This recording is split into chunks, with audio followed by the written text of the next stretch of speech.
दी। तेनालीराम की बुद्धिमत्ता और हाजिर जवाबी से महाराज कृष्णदेव अच्छी तरह से परिचित थे।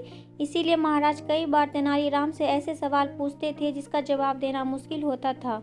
कोई और होता तो महाराज के सवाल सुनकर अपना सिर पकड़ लेता, लेकिन तेनालीराम के पास तो हर मर्ज की दवा थी और हार मानना तो उन्होंने सीखा ही नहीं था। ऐसे ही एक दिन बैठे बैठे महाराज ने तेनालीराम से पूछा, तेनाली, क्या तुम बता सकते हो हमारे राज्य में कौवे की कुल कितनी संख्या होगी?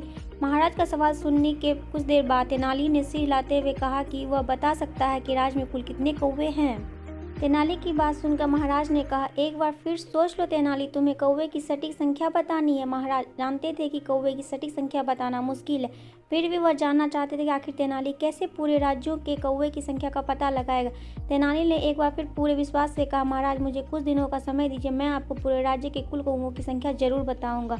महाराज को लगा कि तेनालीराम जरूर उनका मूर्ख बनाना चाहता है। महाराज ने तेनालीराम से कहा कि अगर वह ठीक एक सप्ताह बाद उन्हें राज्य के कौवों की संख्या नहीं बता पाया तो वह उसे मृत्यु दंड दिया जाएगा। महाराज की बात सुनकर तेनाली ने दोबारा विश्वास से कहा, निश्चित रहिए महाराज, आपको आपके प्रश्न का सटीक उत्तर अगले हफ्ते तक मिल जाएगा। इसके बाद महाराज ने अनुमति लेकर तेनाली चले गए।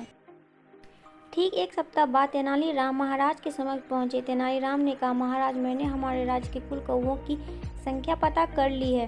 हमारे राज्य में कुल 2,20,021 कौवे हैं। तेनालीराम का जवाब सुनकर महाराज हैरान हो गए और कहने लगे कि क्या सच में उनके राज्यों में कौवों की संख्या इतनी है? महाराज को आश्चर्यचकित देखकर तेनालीराम ने कहा, महाराज अगर आपको मेरी बातों पर विश्वास नहीं है तो आप किसी और से गिनवा सकते हैं। महाराज ने कहा, अगर कौवों की गिनती कम ज़्यादा हुई तो क्या तुम मृत्युदंड के लिए तैयार हो? महाराज की बात सुनकर तेनाली ने कहा, मुझे पूरा विश्वास है कि हमारे राज्य में कौवों की संख्या 2,20,021 है। अगर इनमें से कुछ कम ज़्यादा हुआ तो ज़रूर कुछ कौवे राज्य से बाहर अपने रिश्तेदारों के यहाँ गए होंगे या फिर कुछ कौवे राज्य में अपने रिश्तेदार कौवे के पास आए होंगे। तेनालीराम का जवाब सुनकर महाराज दंग रह गए। महाराज को उनके सवाल का सटीक जवाब मिल चुका था और वह तेनालीराम की बुद्धिमत्ता के कायल हो गए। तेनालीराम की इसी तरह की और कहानी सुनने के लिए चैनल को सब्सक्राइब एंड लाइक करें और कहानी को शेयर करें। Thank you.